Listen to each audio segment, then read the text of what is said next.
अस्सलाम वालेकुम। स्टार्ट करते हैं हमारा new topic nutrition in bacteria. तो न्यूट्रिशन से क्या मुराद है? न्यूट्रिशन से मुराद है, अगर मैं सिंपल वर्ड्स में कहूँ तो ग़िज़ाइयत, फूड। ठीक है।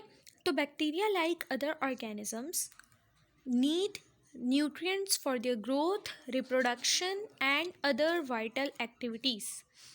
क्या मतलब हुआ इस बात का कि जिस तरीके से दूसरे तमाम लिविंग ऑर्गेनिजम्स को बेसिकली ग्रोथ, रिप्रोडक्शन, ये सारी चीज़ें तो अभी छोड़ ही दें, अगर हम सिर्फ और सिर्फ ज़िंदा रहने की बात करें तो तमाम लिविंग ऑर्गेनिजम्स को, चाहे फिर वो प्लांट्स हों, एनिमल्स हों, ह्यूमंस हों या फिर कोई सी भी स्पीशी हो, खाना खाने की ज़रूरत है एटलीस्ट ज़िंदा रहने के लिए।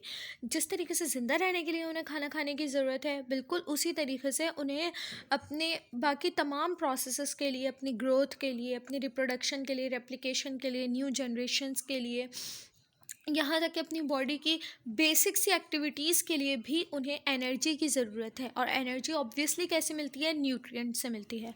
बिल्कुल उसी तरीके से जिस तरीके से तमाम दूसरे ऑर्गेनिजम्स को न्यूट्रिएंट्स की ज़रूरत है, बिल्कुल वैसे ही बैक्टीरिया को भी न्यूट्रिएंट्स की ज़रूरत है। किस किस के लिए? उनकी ग्रोथ के लिए, उनकी रिप्रोडक्शन के लिए और उनकी बॉडी की दूसरी वाइटल मेन एक्टिविटीज़ के लिए। अब bacterias on the basis of their mode of nutrition. Mode of nutrition का मतलब कि किन किन ज़राए से अपनी ग़िज़ा हासिल कर रहे हैं, उस बेसिस पर बैक्टीरिया के दो ग्रुप्स हैं।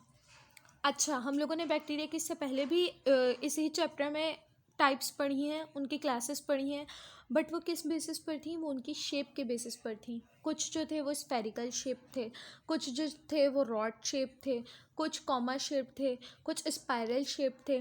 तो शेप्स के बेसिस पर हमने तब बैक्टीरियाज को क्लासीफाई किया था। यहाँ पर बैक्टीरियाज क्लासीफाई हो रहे हैं on the basis of their mode of nutrition, कि कौन से ग्रुप के बैक्टीरिया किस तरह से ग़िज़ा हासिल करें और कौन से ग्रुप के बैक्टीरियाज किस तरह से ग़िज़ा हासिल करें। तो इस बेसिस पर बैक्टीरियाज डिवाइड हो रहे हैं टोटल टू ग्रुप्स में, जो है ऑटोट्रॉफिक और हीटरोट्रॉफिक। अच्छा, तो वर्ड ऑटोट्रॉफिक को अगर मैं ब्रेक करूँ तो ऑटो का मतलब होता है ऑटोमेटिकली, खुद से। तो ऑटोट्रॉफिक बैक्टीरिया क्या करते हैं? अपना खाना खुद बनाते हैं, ठीक है, किसी के ऊपर डिपेंड नहीं करते। जबकि हीटरोट्रॉफिक बैक्टीरिया खुद बनाने के बजाय डिफरेंट दूसरे चीज़ों के ऊपर डिपेंड करते हैं। ठीक है, तो ये डिफरेंस है दोनों में। अब हम दोनों की डिटेलिंग्स पढ़ते हैं। सबसे पहले स्टार्ट करते हैं autotrophic bacteria. So these bacteria synthesize their own food from simple inorganic substances. What is the difference between organic and inorganic substances? Inorganic substances हम लोग कहाँ पर पढ़ते हैं? ऑर्गेनिक इनऑर्गेनिक हम लोग केमिस्ट्री में पढ़ते हैं। अच्छा, पहले जब इतनी मॉडिफिकेशंस नहीं थी तो तब लोगों का बिलीव ये था कि ऑर्गेनिक का मतलब सिंपल वो तमाम चीज़ें जो लिविंग थिंग्स से हासिल की जा रही हैं और इनऑर्गेनिक का मतलब वो जो नॉन लिविंग से हासिल की जा रही हैं। ये बात काफ़ी हद तक के ठीक भी थी, बट जैसे जैसे मॉडिफिकेशंस हुई, जैसे जैसे न्यू रिसर्चेस हुई, न्यू इन्वेंशंस हुई, डेवलपमेंट्स हुई, वैसे वैसे पता चला कि ज़रूरी नहीं है कि ऑर्गेनिक में सिर्फ और सिर्फ लिविंग से ही हासिल की हुई चीज़ें हों, बल्कि नॉन लिविंग थिंग्स से भी हासिल की हुई चीज़ें ऑर्गेनिक में हो सकती हैं। इसी तरीके से अब ऑर्गेनिक और इनऑर्गेनिक की डेफिनेशन थोड़ी सी मॉडिफाई हो चुकी है। तो अब इनऑर्गेनिक में कौन सी चीज़ें आती हैं? ऑर्गेनिक में वो तमाम चीज़ें, कुछ कुछ एलिमेंट्स के एक्सेप्शन के अलावा बाकी वो तमाम कंपाउंड्स जिनमें एटलीस्ट कार्बन और हाइड्रोजन हो, वो ऑर्गेनिक में आते हैं। बाकी इनऑर्गेनिक में वाटर ले लें और इनऑर्गेनिक में सॉल्ट्स ले लें, एसिड्स ले लें, एसिड बेस वगैरह ले लें, ये सारी चीज़ें आती हैं इनऑर्गेनिक में। ठीक है, तो इनऑर्गेनिक कंपाउंड से, इनऑर्गेनिक सब्सटेंसेस से बैक्टीरियाज क्या हासिल करते हैं? कार्बन हासिल करते हैं। ठीक है, they obtain all the carbon from inorganic carbon compounds. ठीक है, इनऑर्गेनिक ऐसे कंपाउंड्स जिनमें कार्बन शामिल हो, ऐसे कंपाउंड से फर्स्ट क्या है? इनऑर्गेनिक हो। ठीक है, सेकंड ये कि इनऑर्गेनिक वो वाले इनऑर्गेनिक जिसमें कार्बन हो।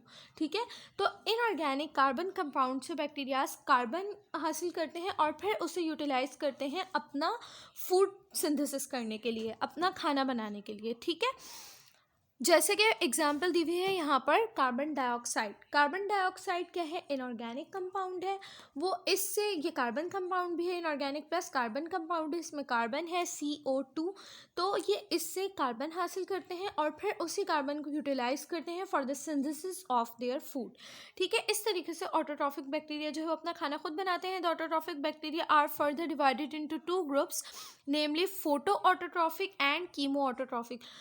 बात से ही हमें समझ में आ रहा है, नाम से ही हमें समझ में आ रहा है। फोटो मीन्स जिसमें सनलाइट इन्वॉल्व होगी और कीमो मीन्स जिसमें डिफरेंट केमिकल्स इन्वॉल्व होंगे।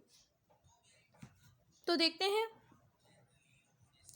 फोटोट्रॉफिक और photosynthetic bacteria. Okay, these bacteria possess chlorophyll. Obviously जहाँ जहाँ पर वर्ड फोटो आएगा, फोटोसिंथेसिस, जहाँ जहाँ पर लाइट इन्वॉल्व होगी, तो लाइट को ट्रैप कौन करते हैं? लाइट को ट्रैप करते हैं ग्रीन कलर पिगमेंट्स। और ग्रीन कलर पिगमेंट्स कौन से होते हैं? क्लोरोफिल, जो प्लांट्स में भी होते हैं। प्लांट्स के लीव्स में क्लोरोप्लास्ट होते हैं। क्लोरोप्लास्ट सेल्स होते हैं जिनमें एक ग्रीन कलर पिगमेंट होता है क्लोरोफिल। क्लोरोफिल सनलाइट को ट्रैप करता है, उसे एब्जॉर्ब करता है और फिर प्लांट उसकी मदद से लीव्स में ही, due to the presence of chlorophyll in their leaves में ही प्लांट्स अपना फूड सिंथेसिस करते हैं। बिल्कुल उसी तरीके से कुछ बैक्टीरियाज में क्लोरोफिल मौजूद होता है। तो वो बैक्टीरियाज क्लोरोफिल को यूटिलाइज करते हुए फूड सिंथेसिस करते हैं, इसलिए वो ऑटोट्रॉफिक ग्रुप में आते हैं। ठीक, these bacteria possess chlorophyll located either in the membrane of mesosomes or freely dispersed in cytoplasm। अच्छा, अब इनका क्लोरोफिल होता कहाँ पर है? जो क्लोरोफिल ये पोसेस करते हैं वो क्लोरोफिल कहाँ होता है? वो क्लोरोफिल या तो इनके सेल्स मीजोजोम्स, इनके सेल्स का एक ऑर्गेनेल मीजोजोम्स में होते हैं क्लोरोफिल, या तो फिर इनके साइटोप्लाज्म में इधर उधर फ्रीली डिस्पर्स हुए हुए होंगे इनके क्लोरोफिल्स, यानी कि फैले हुए होंगे। साइटोप्लाज्म क्या होता है? साइटोप्लाज्म सबको पता है क्या होता है। अगर ये सेल है तो सेल के अंदर न्यूक्लियस है। न्यूक्लियस के अलावा यहाँ पर पूरा फ्लूइड फिल्ड पार्ट होता है, जेली लाइक सब्सटेंस होता है साइटोप्लाज्म, जिसमें सेल के दूसरे ऑर्गेनल्स जैसे राइबोसोम्स, माइटोकॉन्ड्रिया, ये तमाम ऑर्गेनल्स इसमें एम्बेड हुए हुए होते हैं, इसमें फिक्स्ड होते हैं। ठीक है, इस जेल लाइक सब्सटेंस में। तो ये क्या कहलाता है? ये साइटोप्लाज्म कहलाता है। ठीक है, या तो इनके जो क्लोरोफिल होंगे वो इनके मीजोसोम्स में होंगे या तो फिर वो साइटोप्लाज्म में होंगे। बैक्टीरिया हैव ये यहाँ पर थोड़ी सी लाइन कट है तो मुझे नहीं पता है क्या लिखी हुई है। मूव करते हैं नेक्स्ट पेज पर। अच्छा, तो अब बैक्टीरियाज में जो क्लोरोफिल मौजूद होता है वो कौन सी है? क्लोरोफिल की कौन सी टाइप है? Chlorophyll E and F। ठीक है, और ये बैक्टीरियाज क्या कहलाते हैं? जो क्लोरोफिल पोजेस करते हैं वो बैक्टीरियाज कहलाते हैं बैक्टीरियो क्लोरोफिल्स। ठीक, ये क्लोरोफिल क्या कहलाता है? जो बैक्टीरियाज में प्रेजेंट होता है वो कहलाता है bacterio chlorophylls. Photo autotrophic bacteria use the energy of sunlight. ये सनलाइट यूज़ करते हैं। ऑब्वियसली क्लोरोफिल को एक्टिवेट करने के लिए, क्लोरोफिल की फंक्शनिंग के लिए सनलाइट की तो ज़रूरत है, ये बात तो सबको पता है। फोटोसिंथेसिस हम लोगों ने पढ़ा हुआ है बहुत दफ़ा, बचपन से बच्चों को फोटोसिंथेसिस पढ़ाया जाता है जिसमें प्लांट अपना खाना बनाते हैं in the presence of sunlight. और वो क्या यूज़ करते हैं? क्लोरोफिल यूज़ करते हैं। क्लोरोफिल लीव्स में होता है, लीव्स में ही फूड सिंथेसिस होती है। तो क्लोरोफिल के लिए सबसे पहले किस चीज़ की ज़रूरत है? एनर्जी ऑफ सनलाइट की ज़रूरत है। फिर H2S, photosynthesis bacteria use the energy of sunlight. ठीक है, वो एक तो सनलाइट यूज़ करते हैं, सेकंड वो क्या यूज़ करते हैं? H2S को यूज़ करते हैं, हाइड्रोजन सल्फर को यूज़ करते हैं। और इसमें से वो इसे क्यों यूटिलाइज कर रहे हैं? इसे यूटिलाइज कर रहे हैं एज हाइड्रोजन सोर्स।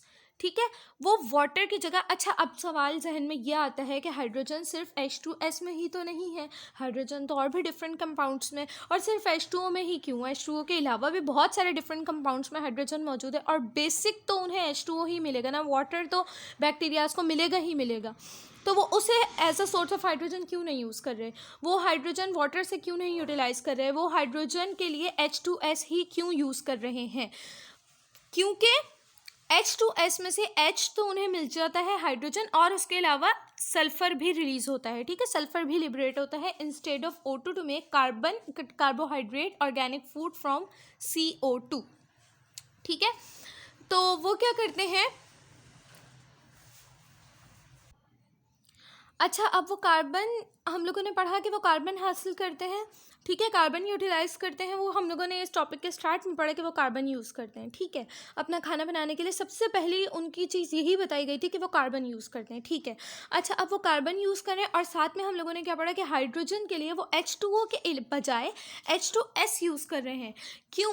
क्योंकि अगर वो H2O यूज़ करते तो फिर उसमें ऑक्सीजन जो है हाइड्रोजन के अलावा ऑक्सीजन यूटिलाइज हो जाता है। ठीक है, बट वो ऑक्सीजन नहीं यूटिलाइज कर सकते, वो ऑक्सीजन को लिबरेट नहीं कर सकते, वो ऑक्सीजन को यूज़ नहीं कर सकते, क्योंकि उन्हें ऑक्सीजन किस लिए चाहिए? उन्हें ऑक्सीजन चाहिए कार्बोहाइड्रेट बनाने के लिए, अपना ऑर्गेनिक फूड बनाने के लिए। ठीक है, कार्बन आ रहा है, ठीक है, और कार्बन डाइऑक्साइड से उनको कार्बन मिल रहा है और साथ में यहाँ से ऑक्सीजन मिल रही है, तो वो इन सब की मदद से क्या करेंगे? कार्बोहाइड्रेट बनाएंगे। कार्बोहाइड्रेट क्या है? कार्बोहाइड्रेट उनका ऑर्गेनिक फूड है, फाइनल फूड, फाइनल प्रोडक्ट जिसकी वो सिंथेसिस कर रहे हैं by the process of photosynthesis.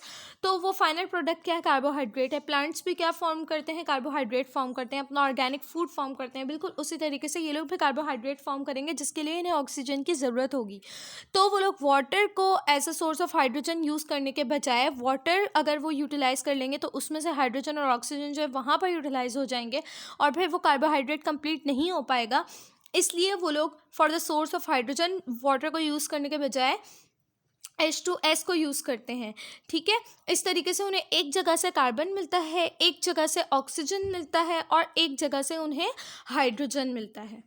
ठीक है, तो जब 2HS यूज़ होता है, साथ में हम लोगों ने पढ़ा कि वो कार्बन डाइऑक्साइड को यूज़ करते हैं as a source of carbon. ठीक है, कार्बन यूज़ करने के लिए वो लोग क्या यूज़ करते हैं? कार्बन एक्सट्रैक्ट करने के लिए वो लोग कार्बन डाइऑक्साइड यूज़ करते हैं और हाइड्रोजन के लिए वो लोग क्या यूज़ कर रहे हैं? H2S यूज़ कर रहे हैं। ठीक है, तो इस तरीके से क्या बनेगा? सनलाइट की मौजूदगी में क्लोरोफिल के प्रेजेंस में क्या बनेगा? कार्बोहाइड्रेट बनेगा। यहाँ पर ये रहा कार्बोहाइड्रेट। ठीक है, कार्बोहाइड्रेट क्या है? उनका ऑर्गेनिक फूड है, जो फाइनल प्रोडक्ट है उनकी, जिसके लिए सारी सिंथेसिस हो रही है, उन्हें वो मिलेगा। साथ में क्या बनेगा? वाटर बनेगा और साथ में एस लिबरेट होगा, जो हम लोगों ने यहाँ पर पढ़ा। Examples of photosynthetic bacteria: purple sulphur bacteria, green sulphur bacteria, purple non sulphur bacteria. इनकी एग्जाम्पल्स दी हुई है। जिन जिन बैक्टीरियाज में फोटो सिंथेसिस पाई गई है उन बैक्टीरियाज के यहाँ पर नाम लिखे हुए हैं। ठीक है, सो बेसिक्स इसके एक्सप्लेनेशन क्या है कि photosynthetic bacteria are those bacteria जो क्लोरोफिल की मौजूदगी में, जिनमें क्लोरोफिल है। बेसिकली अगर मैं कहूँ तो जिनमें क्लोरोफिल है, क्लोरोफिल की वजह से इनमें फोटोसिंथेसिस का प्रोसेस हो रहा है। फोटोसिंथेसिस सिंपली क्या है कि सनलाइट की मौजूदगी में आप मिनरल्स को यूटिलाइज करते हुए अपना ऑर्गेनिक फूड प्रिपेयर कर रहे हो। ठीक है, तो ये लोग हाइड्रोजन सोर्स के लिए H2S को यूज़ कर रहे हैं, वाटर को यूज़ नहीं कर सकते। ठीक है, प्लस कार्बन की सोर्स के लिए ये कार्बन डाइऑक्साइड को यूज़ कर रहे हैं। इस तरीके से इन्हें क्या मिल रहा है? कार्बोहाइड्रेट मिल रहा है, वाटर मिल रहा है और साथ में सल्फर रिलीज हो रहा है। ठीक है, फिर उसके बाद कीमो ऑटोट्रॉफिक और कीमोसिंथेटिक बैक्टीरिया। अब these bacteria do not have chlorophyll.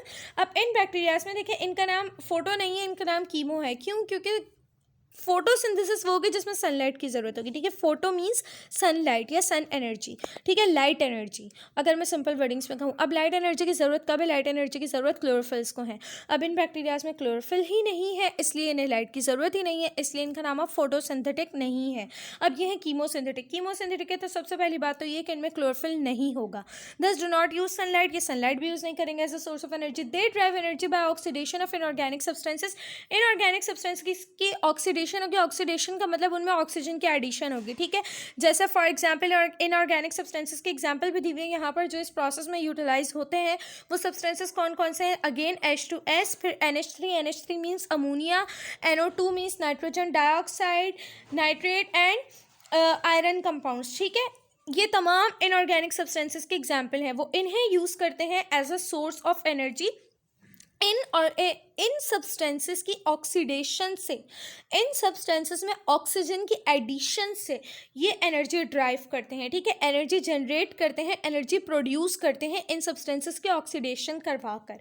ठीक है, और वही एनर्जी ये यूटिलाइज करते हैं। फिर the energy of above inorganic substances use to synthesise carbohydrates, फिर उसी एनर्जी को ये यूज़ करते हैं। सबसे पहले क्या करेंगे? इनऑर्गेनिक सब्सटेंसेस के ऑक्सीडेशन करवाएंगे, उनसे इन्हें मिलेगी एनर्जी। अब वो उसी एनर्जी को यूज़ करेंगे फोटोसिंथेसिस के लिए, जिससे ये बना लेंगे अपना ऑर्गेनिक फूड कंपाउंड। ठीक है, तो हम देखते हैं इसकी इक्वेशंस क्या हैं। सबसे पहले इन लोगों ने एक इनऑर्गेनिक सब्सटेंस यानी कि H2S को यूज़ किया। भाई अगर देखा जाए तो चाहे फोटो ऑटोट्रॉफिक हो या कीमो ऑटोट्रॉफिक हो, दोनों क्या यूज़ कर रहे हैं, H2S यूज़ कर रहे हैं। सिंपल याद रखने वाली बात ये है।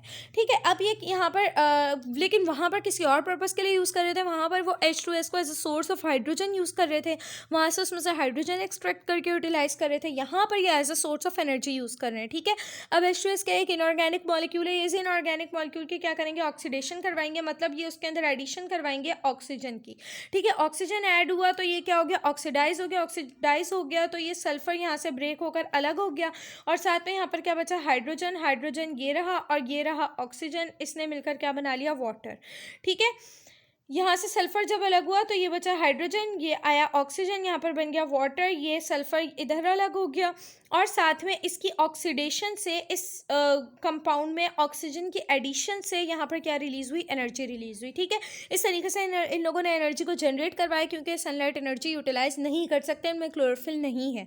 ठीक है, एनर्जी अभी नहीं मिल गई। ठीक है, the energy release is utilise to make carbon dioxide. अब इसी एनर्जी को यूज़ करेंगे कार्बन डाइऑक्साइड बनाने के लिए। ये रहा H2S। अगेन इन लोगों ने दोबारा से H2S को यूज़ किया अगेन फॉर हाइड्रोजन।